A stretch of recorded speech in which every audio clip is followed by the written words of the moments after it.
हरे कृष्णा।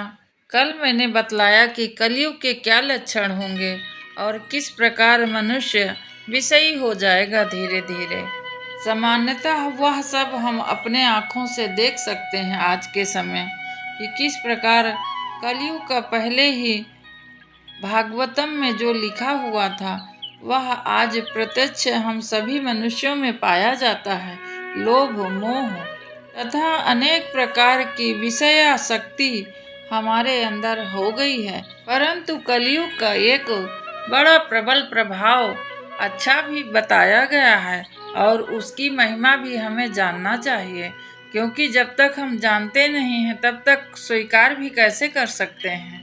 कलयुग का केवल एक महिमा वो कि जो भगवान का भक्ति करना यह बतलाया गया है, जो ऋषि मुनि को भी उपलब्ध नहीं है, देवताओं को भी उपलब्ध नहीं है, वह सब मनुष्य जन्म पाकर इस पृथ्वी पर अवश्य कर सकता है। यदि मन बना ले तो भगवान का नाम लेकर भवसागर से वह पार हो सकता है और वापस जन्म तथा मृत्यु के चक्र से मुक्त हो सकता है। मानव मात्र एक है ऐसा कि जो अपना कल्याण अच्छा और बुरा विवेक तथा विवेकहीन हो सकता है। आइए भागवतम से मैं आपको कथा बतलाने वाली हूँ आज। भागवत पुराण में वर्णित कथा के अनुसार महाभारत युद्ध के 36 वर्ष के बाद श्री कृष्ण ने अपना देह को त्याग दिया था। इसके बाद पांडवों को जब पता चला कि वो भी समझ गए कि हमारा भी अब जाने का समय निश्चित हो गया है और पास आ गया है, फिर युधिष्ठिर ने अभिमन्यु के पुत्र परीक्षित को हस्तिनापुर का राजा बना दिया। उसके बाद पांचों भाई द्रौपदी सहित अपने अंतिम यात्रा पर निकल पड़े।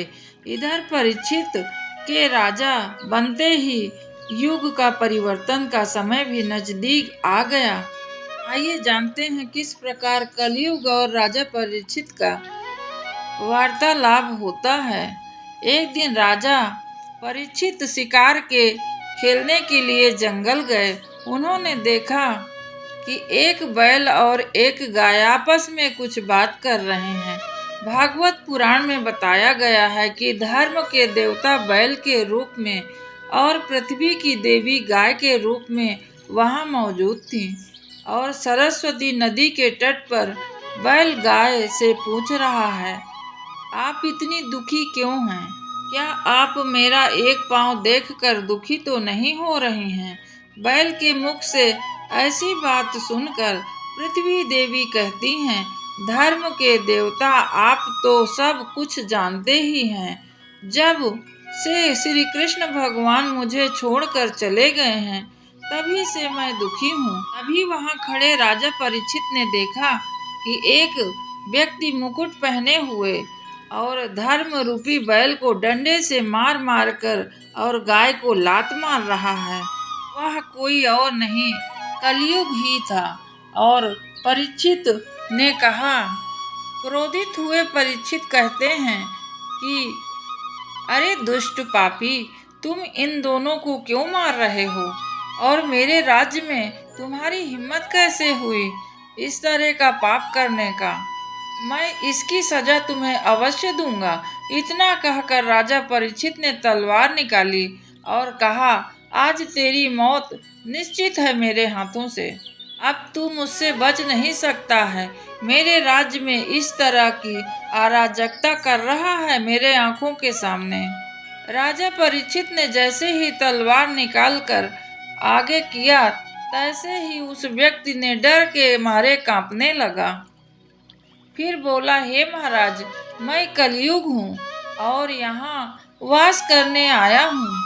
इतना कहकर राजा के चरणों में कलयुग गिर गया। राजा परीक्षित ने कहा, तुम अब मेरी शरण में हो, अब मैं तुम्हें नहीं मारूंगा, लेकिन इस समय मेरे राज्य से निकल जाओ। तब कलयुग ने हाथ जोड़कर फिर कहते हैं कि महाराज, पूरी पृथ्वी तो आपकी ही राज्य में आती है, कहाँ जाऊं? तब तक राजा परीक्षित ने उसे 4 स्थान रहने के लिए निश्चय करके दे दिया। कलयुग कहाँ कहाँ निवास करता है आप सब जानिए। तुम जहाँ जहाँ गंदगी हो और हिंसा हो वहाँ वहाँ निवास करो। वेश्यालय में, जुए में तथा गलत तरीके से कमाया हुआ धन में निवास कर सकते हो। राजा परीक्षित की ये बात सुनकर कलयुग ने एक और स्थान मांगा। कहा, ए महाराज, एक और स्थान मुझे दीजिए। तब राजा ने उसे सोने में अर्थात स्वर्ण में निवास करने को कहा। इस प्रकार कहकर राजा परीक्षित घर आ गए। अब राजा परीक्षित पर भी कलयुग का प्रभाव हुआ। आप जानिए किस प्रकार से। समय बीत गया और एक दिन राजा संध्या उपासना के समय पवित्र होना भूल गए। उसी समय कलयुग ने उनके मुकुट में प्रवेश कर लिया। देखिए कितना बड़ी बात हमको समझा रहा हमारा शास्त्र।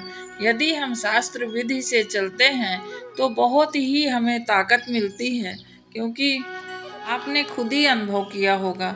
जिस दिन यदि घर में पूजा पाठ हो रहा है तो ज़्यादा पॉजिटिविटी रहती है उस दिन। यदि हम नहा कर आते हैं तो तुरंत हमें ऐसा लगता है कि बहुत अच्छा महसूस हो रहा है। अब 2 दिन ना नहाओ तो शरीर कैसे हो जाता है। तो इसी प्रकार है, जहाँ जहाँ सफाई नहीं है वहाँ वहाँ कलयुग का निवास है।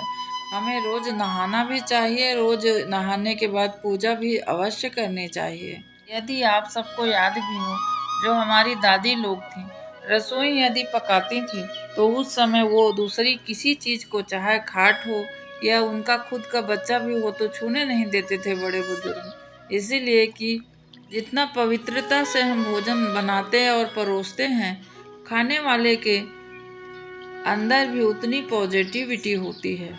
और पुरुष भी उस समय के जितने भी भोजन करने बैठते थे तो कभी बहुत वस्त्र पहनकर नहीं बैठते थे।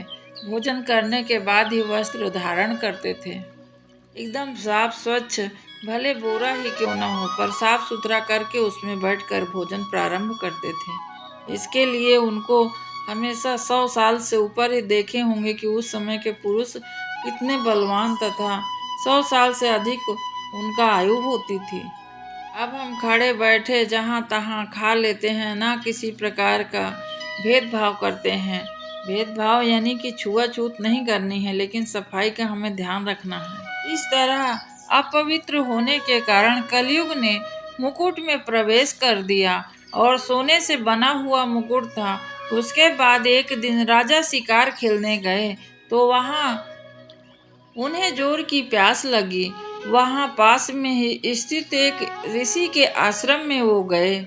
ऋषि उस समय तपस्या में लीन थे। राजा ने उनसे जल पीने के लिए मांगा और कहा बहुत प्रकार से, परंतु तपस्या में लीन होने के कारण राजा की बात वो सुन न सके।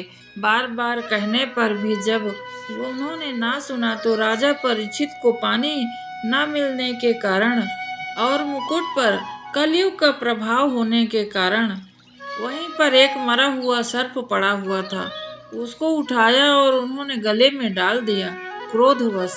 तभी कहते हैं कि क्रोध का कोई इलाज नहीं है।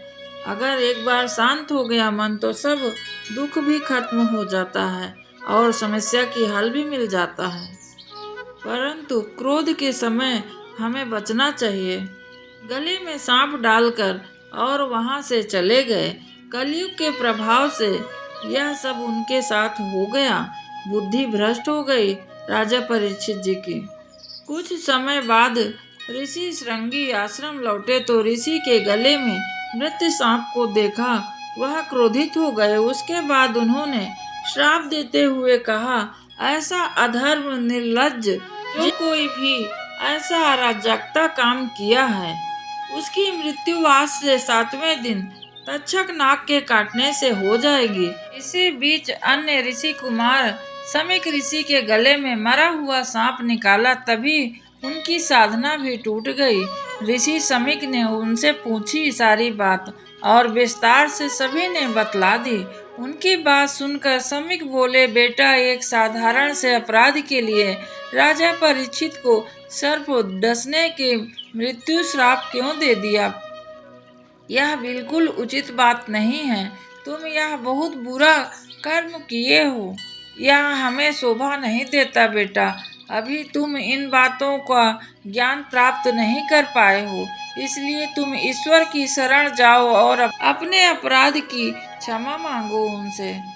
राजा परीक्षित को राजभवन पहुंचते पहुंचते अपने गलती का एहसास हो गया कि अरे, मैं ऋषि के गले में मरा हुआ सर्प कैसे डाल सकता हूँ। इधर ऋषि समीक का एक शिष्य राजा परीक्षित के पास गया और कहने लगा, हे राजन, ब्रह्म समाधि में लीन समीक ऋषि की ओर से आपका उचित आदर सत्कार नहीं हुआ, जिसके लिए उन्हें अत्यंत खेद है।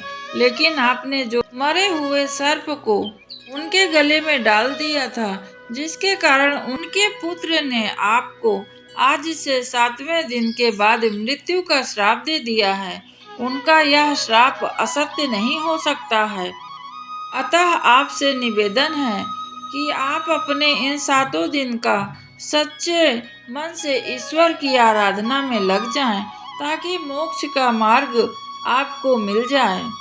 श्राप की बात सुनकर राजा परीक्षित व्यास पुत्र सुखदेव जी मुनि के पास गए, जहाँ राजा परीक्षित को सुखदेव जी ने 7 दिन लगातार भागवत सुनाने का बात को स्वीकार कर लिया और तभी से भागवत सप्ताह सुनाई जाने लगी और यह पुण्यप्रद श्रीमद् भागवत कथा एक सप्ताह होने की परंपरा प्रारंभ हो गई।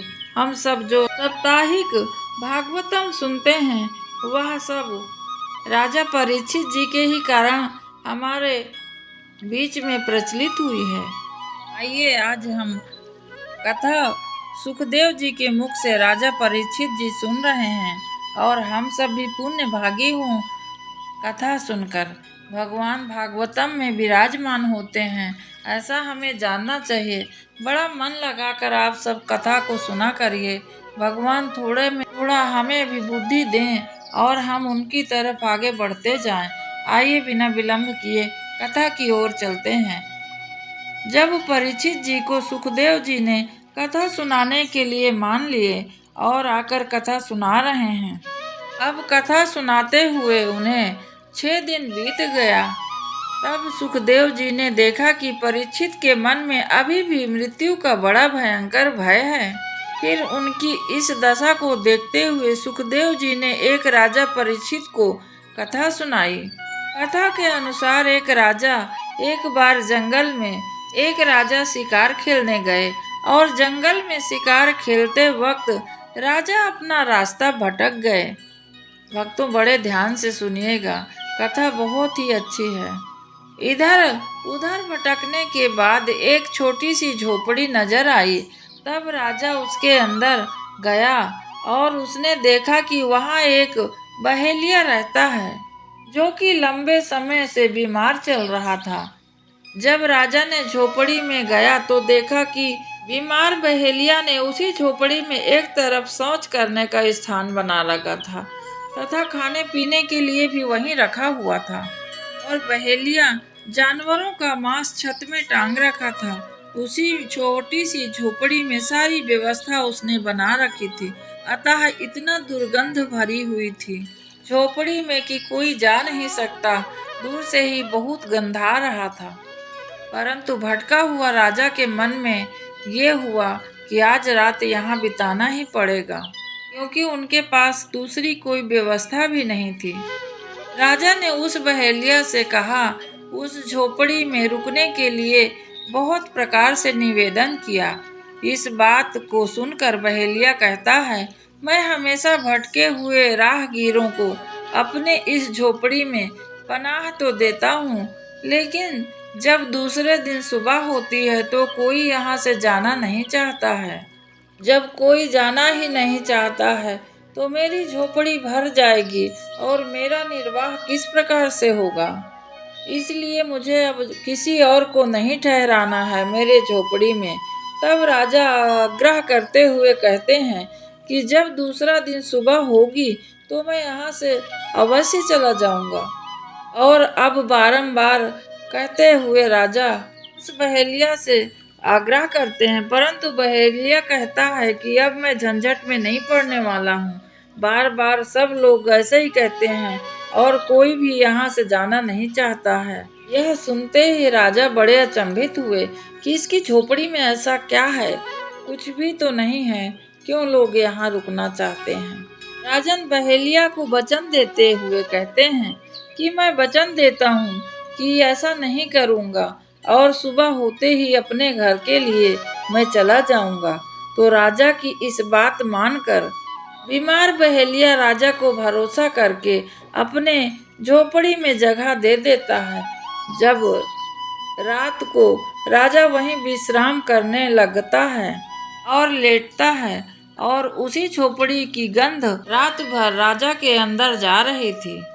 सुबह होते होते राजा के अंदर गंध का ऐसा नशा चढ़ गया कि वह भी अपना वचन भूलकर दूसरे लोगों की भांति वहीं रुकने की बात करने लगा और इस बात को लेकर राजा ने उस बीमार बहेलिया से कलह करके रुकने की आग्रह करता है। फिर सुखदेव राजा परीक्षित से पूछते हैं कि हे परीक्षित, क्या उस राजा ने यह सब सही किया है? तो सुखदेव जी के इस प्रश्न के जवाब में राजा परीक्षित जी कहते हैं कि नहीं, उसने बिल्कुल गलत किया है और वो मूर्ख राजा था जो अपना इतना अच्छा महल और राजपाट को छोड़कर अपने वचन को तोड़कर उस गंदी झोपड़ी में रहना चाहता था। क्या आप बता सकते हैं कि वो राजा का नाम क्या था? इस पर हंसते हुए सुखदेव जी ने कहा कि वह राजा कोई और नहीं है, स्वयं तुम हो परीक्षित, जो कि इस मल मूत्र भरी हुई यानी शरीर के इतना लगाव रखना चाहते हो और यहाँ रहना चाहते हो। तुम्हारे मन से अभी भी यहाँ रहने की इच्छा है और डर है कि मैं मृत्यु को प्राप्त हो जाऊंगा, तो मेरा राजपाट का क्या होगा? आगे सुखदेव जी कहते हैं, क्या अब भी मरने का शोक करना सही है परीक्षित? उसके बाद राजा परीक्षित ने अपने मन को मौत से निडरता करके और अपने अंतिम समय तक पूरे भक्ति भाव से भागवतम की कथा सुना तथा तक्षक सर्प ने काटा उनको, परंतु वह तो उनके शरीर को विष व्याप्त हुआ। उनका मन अब भगवान पे रम गया और वो स्वर्ग को प्राप्त किए। राजा परीक्षित की इस प्रकार की कथा सुनकर हमें और आपको एक बार अवश्य मनन करना चाहिए कि यहाँ पर जब हमको 40, 50, 100 वर्ष की आयु भी नहीं रह गई और हम यहाँ पसार रहे हैं, आज ये चाहिए कल वो चाहिए, आज ऐसा हो जाए कल वैसा हो जाए। ऐसा नहीं कहती हूँ कि आप सब एकदम बाबा साधु बन जाइए, लेकिन साधन के साथ साधना भी जरूरी है। आप साधन तो उपलब्ध रखिए और उसे भोग भी करिए, परंतु उसमें आसक्ति नहीं होनी चाहिए कि मैं ना रहूँगा तो ये क्या होगा, आज मैं मर जाऊं तो सुबह मेरे बच्चे या आपके यहाँ कुछ किसी को हो जाए तो दूसरे के लिए तो हमारी गृहस्थी कबाड़ ही हो जाएगी। वो तो अपने जीवन को अपने तरीके से जीते हैं, उनकी अपनी सारी समस्या और सारी उपलब्धि अपने हिसाब से करेंगे, तो हम क्यों व्यर्थ में जोड़ते जोड़ते और एक दिन अपने आप को भी ना समझ पाएं कि कहाँ हम जा रहे हैं। इसकी हमें व्यवस्था अवश्य करनी चाहिए कि मन में हृदय में हमारे प्रभु विराजे रहें, हम प्रत्येक कार्य करते हुए भी भगवान का स्मरण करते रहें और अंतर्मुखी हो जाएं धीरे धीरे। बहुत ज़्यादा हमें समाज बनाने की भी आवश्यकता नहीं है, इससे भी हमारे भक्ति में बड़ा बाधा उत्पन्न होती है। यदि कोई हमारे दरवाजे पर आ जाए तो उसकी बड़ी आव भगत करनी चाहिए, बड़ी सेवा करनी चाहिए। कल मैंने कलयुग की एक बहुत विशेष महिमा बतलाई हूँ और आज आपको फिर वही बात बतला रही हूँ, जोर देकर बार बार इसीलिए कह रही हूँ कि कलयुग में बहुत सी चीज़ें तो बेकार हैं, परंतु भगवान की भक्ति और दूसरे की सेवा, दो ही चीज़ बहुत उपलब्धि देने वाला है। आजकल किसी को सेवा करने का कोई मन नहीं होता है, परंतु यह हृदय में एक बार उतार लीजिए कि भगवान हमें नहीं दिखते हैं, परंतु प्रत्येक व्यक्ति के लिए यदि हम सेवा भाव जहाँ हमें मिले वहाँ अवश्य करना चाहिए। सेवा करने का मौका सबको नहीं मिलता है। बड़े भाग्यदायी लोग हैं जो सेवा करते हैं। आपने देखा होगा कभी बड़े बड़े मंदिरों में भी कोई जाते हैं, बहुत बड़े आदमी होते हैं, तब भी झुक के प्रणाम करते हैं अपने से बड़े गुरुजनों को। इस्कॉन मंदिर में मैं कई बार जाती हूँ तो देखती हूँ कि किस प्रकार से भगवान को साक्षात प्रणाम करते हैं, दंडवत प्रणाम करते हैं, और गुरुजन भी एक दूसरे को धरती पर लेटकर प्रणाम करते हैं। हमको तो नमस्ते कहने में और प्रणाम कहने में भी जोर आता है। ऐसे लगता है कि ना देखें हमारी ओर तो ठीक है, इधर उधर से निकल जाते हैं। प्रयास करिए कि कोई हमारा पैर ना छुए, उसमें ही हमारा अच्छाई है। लोग पैर छुआने के लिए तुरंत आगे खड़े हो जाते हैं, परंतु इससे हमारा पुण्य हट जाता है। प्रयास करिए कि अपने से सभी बड़ों का हम प्रणाम करें और पैर छुएं, परंतु हम किसी से अपना पैर ना छुआएं, क्योंकि मनुष्य के बंधन और मोक्ष का कारण केवल मन ही है। विषय का संग करने से वह बंधनकारी और विषय शून्य होने से मोक्ष कारक हो जाता है। यदि विवेक ज्ञान संपन्न मुनि अपने चित्त को विषयों से हटाकर मोक्ष को प्राप्ति के लिए ब्रह्म स्वरूप परमात्मा का चिंतन करे, परमात्मा में स्वभाव से ही स्वरूप में लीन कर देता है। आत्मज्ञान के प्रयत्न भूत यम निकट आदि की अपेक्षा रखने वाला जो मन विशिष्ट गति है, उसका ब्रह्मा के साथ संयोग होना ही एक योग कहलाता है। जिसका योग इस प्रकार से विशिष्ट धर्म से युक्त होता है, वही योगी कहलाता है। पहले पहले योग अभ्यास किस प्रकार करना चाहिए, थोड़े से शुरुआत करते रहिए आप सब, क्योंकि यदि हम कहें कि ककारा नहीं आता पढ़ने और किसी बच्चों को जैसे भागवतम श्लोक दे दें तो वो किस प्रकार से पढ़ पाएगा। वैसे ही हमारा मन भी है, इतना विषय शक्ति में हो गया है। इसे धीरे धीरे ही हटाकर हम योग की अभ्यास से इसे भगवान की ओर ले जा सकते हैं। योगी को चाहिए कि प्रातः उठकर प्राणायाम आदि अवश्य करे और रोज इसका अभ्यास करता रहे। उसका धीरे धीरे मन भी भगवान पर लगने लगेगा, क्योंकि अभ्यास नहीं करेंगे तो हमें एक दिन में कुछ नहीं होने वाला है। यदि कहीं भागवतम पंडाल में जाते हैं तो आप विवेकवान व्यक्ति बनिए। वहाँ पर किसी प्रकार की चर्चा और ना करके प्रभु में मन लगाइए। यदि कोई आपसे वार्तालाप करना भी चाहता है तो कुछ समय के लिए उनको बोल दीजिए कि अभी जिस काम के लिए हम आए हैं पहले वो कर लेते हैं, और फिर घर गृहस्थी और सास नंद की तो बाद में होती ही रहेंगी बातें। भगवान का आश्रय करने से संपूर्ण दोष नष्ट हो जाते हैं, क्योंकि चित्त का आश्रय ब्रह्मा है, जो कि मूर्त और अमूर्त अथवा अपर और पर रूप से स्वभाव से ही दो प्रकार हैं।